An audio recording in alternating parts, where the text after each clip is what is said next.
Então eu vou muito rapidamente agarrar-me mais nos pressupostos que levaram às conclusões do que às conclusões em si, porque as conclusões já foram feitas a partir dos pressupostos. E também não vou analisar todos os pressupostos, vou analisar aqueles que eu estou mais confortável, que são da área de eleições, porque ali há pressupostos políticos, democráticos e do processo de eleições. Então, permita-me, sim, já está, permita-me vai para o primeiro slide sobre a questão dos conceitos-chave. Ora, uma das questões que traz este relatório é a abordagem, no fundo, destes conceitos-chave, que é eleições livres e justas, o conceito de fraude eleitoral e o conceito de democracia e legitimidade. Sim, eu fiz nota, sublinhei aqui, estou a ler. São três pressupostos e eu sublinhei livres e justas, fraudes eleitorais, democracias e autoritarismo. Ora, só o conceito de democracia e autoritarismo é vagamente claro, ou amplamente claro, que quer na ciência do direito, quer na ciência política, está claro, e também o relatório traz indicadores dos pressupostos para fundamentar estes indicadores. Um usado que é o VTAN e a outra que é usado pelo IDEA. Ora, aqui estamos claros, mas já no conceito livres e justa é interessante porque inclusive no relatório conclui descrevendo, sim, foram livres e justas neste fator variável A, B, C, não foram livres e justas na variável B, C, D. Porque, na verdade, hoje, vou deixar aqui agarrar-me na minha experiência, eu já participei em mais de 20 processos eleitorais, e já trabalhei em processos eleitorais nos Estados Unidos, em Quênia, em África, por dizer, em sociedades de nível democrático estável e emergente. E é consensual que o termo livres e justa, a conclusão livres e justa, nesta terceira vaga da democracia, foi fundamentação para, deixa-me ser tão claro, para a instabilidade pós-eleitoral. Porque os candidatos usavam, quem ganha usa essa declaração de um observador, e aliás o governo até pouco tempo fez num relatório que apresentou agora sobre os direitos humanos, a fundamentação da legitimidade. Ela usa como fundamentação de legitimidade que as eleições foram livres e justas. E a oposição também usa esta mesma declaração de que não foram livres e justas, e este é o caso da Zâmbia, no Zimbábue, que incluiu o conflito pós-eleitoral, em 92 em Angola, o conflito pós-eleitoral, tudo se resumiu na expressão livres e justas e na avaliação livres e justas. O que é que hoje as missões e os critérios fazem? Desfazem os pressupostos que fundamentam a liberdade de eleger e os pressupostos que fundamentam a justiça do processo eleitoral. E é ali onde nos concentramos para chegar a esta conclusão. E sinto que este relatório traz uma destas partes do pressuposto, que é exatamente no ponto das questões chaves de participação. Traz um destes pressupostos. E estes pressupostos que aqui estão enumerados de participação, tendo em conta a participação para além do ato limitado de votar, a amplitude da participação, que é a participação dos cidadãos na atividade política, e a profundidade da participação política, se os eleitores têm escolha real. Estes são os dois pressupostos que podemos oferir no polo do eleitor. É preciso perceber que o processo eleitoral, estes números, este ritual de número, é entre o eleitor e o candidato. O número, quando estamos a fazer o registro eleitoral, queremos saber quantos são. É número. Quando estamos a fazer o sistema eleitoral, depois vamos lá chegar, estamos a transformar o número de votos, sim, não, nulo, mas é uma equação que estamos a transformar para dar um resultado de legitimidade que o poder pertence a este ou o poder de legitimidade pertence a este. E aqui vem com aquela questão do win take all, ou seja, um vencedor toma tudo. É um dos sistemas, que é o sistema de maioria. O sistema de maioria sempre será assim. Quer o sistema de maioria de uma volta, de segunda volta, quer o de maioria absoluta, maioria relativa, mas é contar. De 100, quantos tem, quantos sim é mais de 50% mais um. Ganha tudo. A questão que o Wenger traz e o relatório traz é, numa situação, para mim, mais interessante seria, numa situação em que tivemos eleições disputadas e que todas elas, que o processo eleitoral concentrou-se entre dois candidatos, mas o resultado eleitoral para o presidente é um toma tudo, como fica a inclusão política daquele que teve quase próximo e representa também uma expressão de eleitores. Este foi o desafio que teve Portugal, no caso, quando foi Cavaco Silva, quando ganhou os resultados e teve um opositor que esteve quase lá. Foi o desafio que nós tivemos em 92, nas eleições presidenciais, entre o presidente José Eduardo dos Santos e o presidente Jonas Savimbi, memórias a estes líderes angolanos. Ora, mas para o pressuposto deste relatório, julgo ser importante analisar a amplitude da participação do eleitor. E não tem como, e esta é uma crítica que faço ao relatório, tem que trazer a dimensão do eleitor, a dimensão da participação dos jovens e das mulheres. Porque, na verdade, estes é que representaram a maioria dos números. E depois também tem que refletir a questão que o Reginaldo já se referiu. A amplitude de participação tem a ver também com a consciência, não só quantos foram votar, o percentual de eleitor, de abstenção eleitoral, mas a consciência e a liberdade de escolha. E estes pressupostos não vi aqui, porque se assim o fosse, teria trazido esta vertente da mídia, que o direito de campanha política dado ao candidato, na verdade é assegurar um direito do eleitor estar informado no exercício da sua escolha. Este é o fim da campanha eleitoral. O fim da campanha eleitoral não é dar dinheiro ao candidato, ou o candidato apresentar um grande programa, não.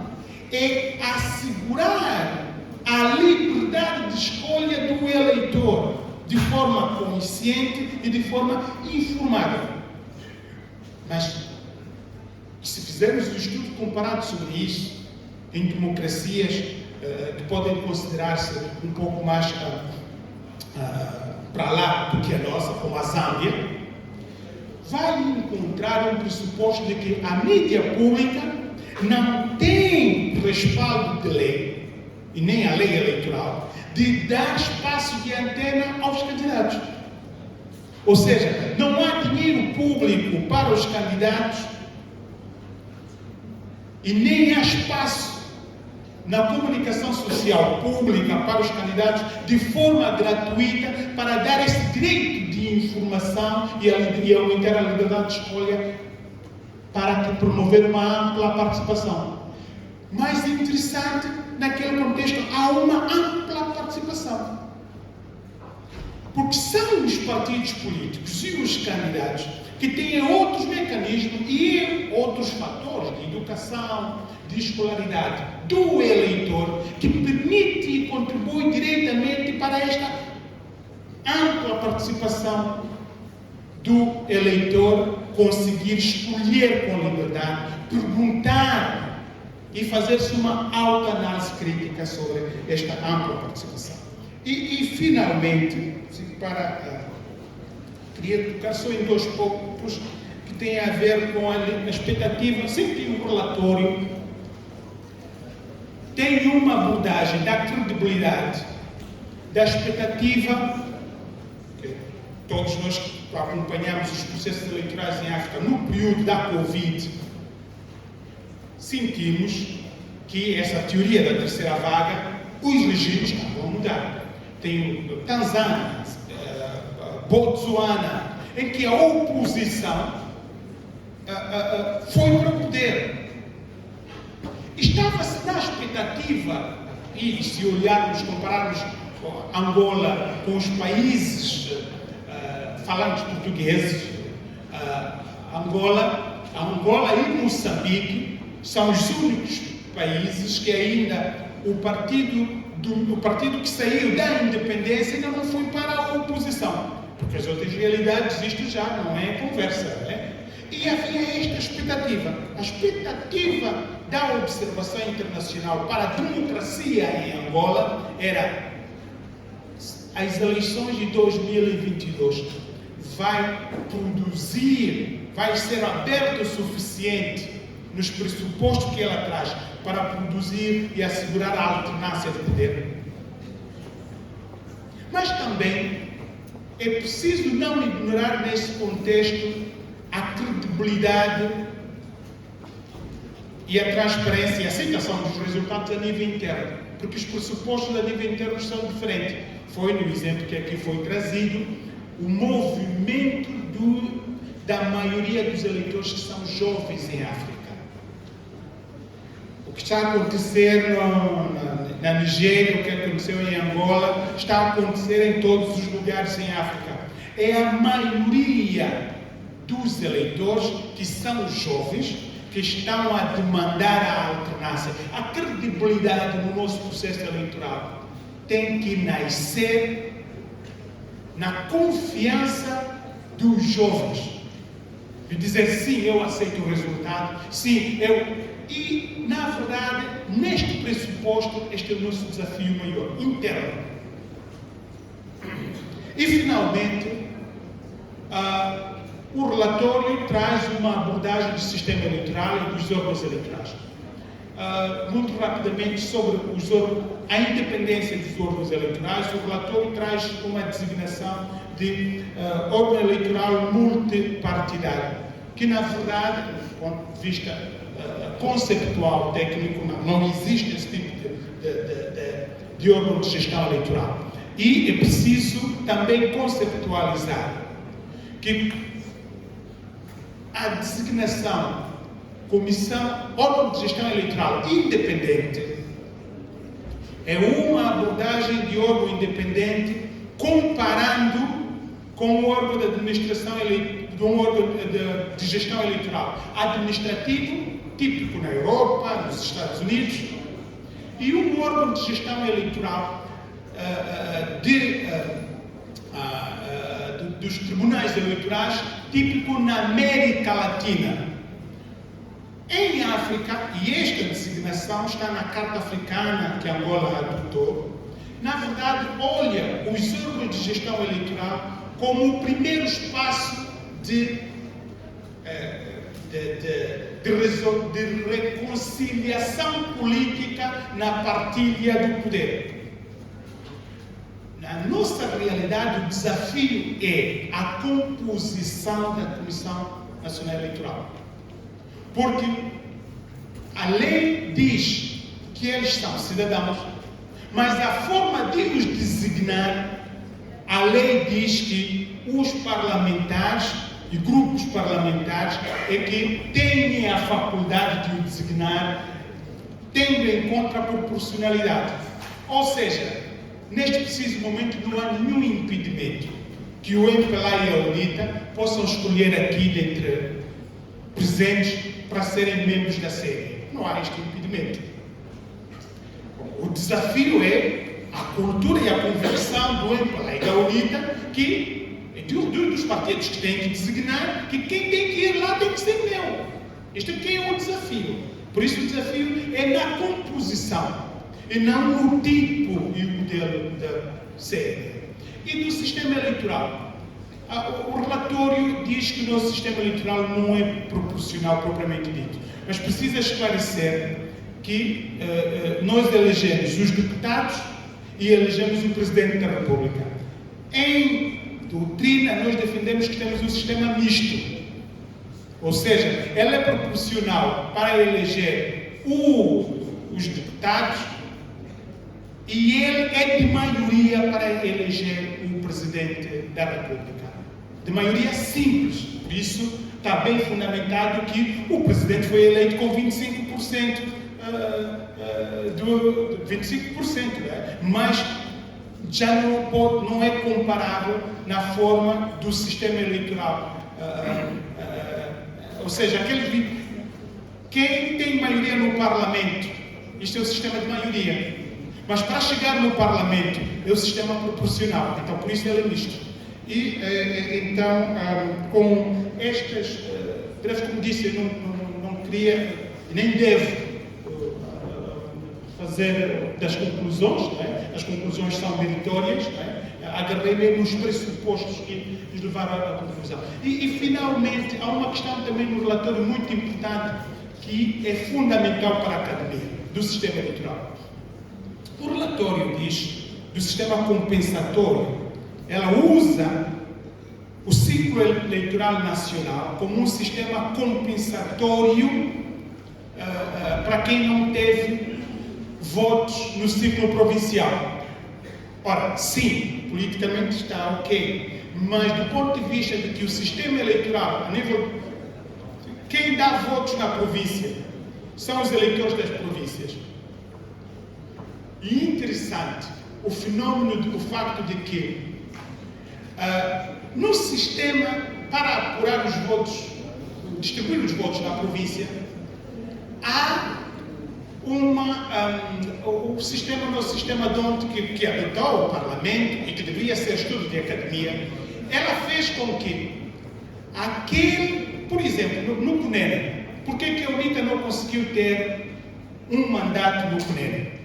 Porque a nível do sistema na província, a conclusão é: vamos dar os restos dos votos, eleições e números, restaram X votos para preencher os 5 lugares. A quem é que este resto será dado? A nível das províncias, o sistema eleitoral diz assim: aquele que já tem lugar, aquele que já conseguiu ter números, já conseguiu eleger deputado. Se tem o resto de maioria, vai ficar com o resto. Por isso que a UNITA não conseguiu. Já a nível nacional é diferente. A nível nacional, ela dá o resto daquele que não teve ainda, não entrou, não conseguiu eleger. Nesta comparação, sim, há um compensatório, mas são sistemas diferentes. E a doutrina e a academia tem que estudar isto. Isto faz com que o nosso Parlamento, no princípio da proporcionalidade, seja inclusivo. Que haja mais partidos no Parlamento, Acho que esta é uma discussão muito interessante, como o sistema proporcional exclui partidos, elimina partido ou inclui partido no Parlamento e promove debate político multipartidário no Parlamento. Muito obrigado. Muito obrigado.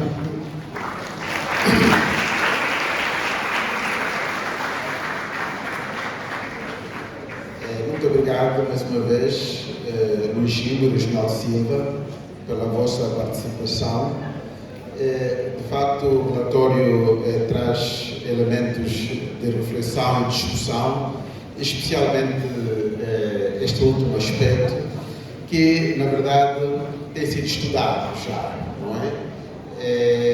A questão da proporção, por exemplo, que uma província, um ciclo eleitoral como Luanda, tenha o mesmo número de possibilidade de eleger candidatos como Namibe ou Bengo, não é? Portanto, há sistemas em que é proporcional. Por exemplo, Luanda teria direito, vamos supor, a 7 ou 8 lugares e Bengo teria 4 ou 5. Mas no sistema põe desta maneira e, de facto, há quem ache que isso trunca um pouco a representatividade. E há uma discussão sobre isso académica muito interessante, não só aqui em África, mas também na América Latina, por exemplo, e também a questão, vamos lá ver, da própria distribuição geográfica, não é? Que é uma coisa muito interessante. Pronto, mas isto, como digo, o relatório permite até estas aberturas para discussões. E agradeço muito a sua contribuição, foi muito interessante e tomamos nota do que disse e também nos ajuda a refletir sobre o próprio relatório. De facto, isto é que é um traço da academia, né? Essa discussão e esta abertura. E pronto, nós vamos ter para mais tarde espaço de perguntas e respostas. Agora vou convidar os nossos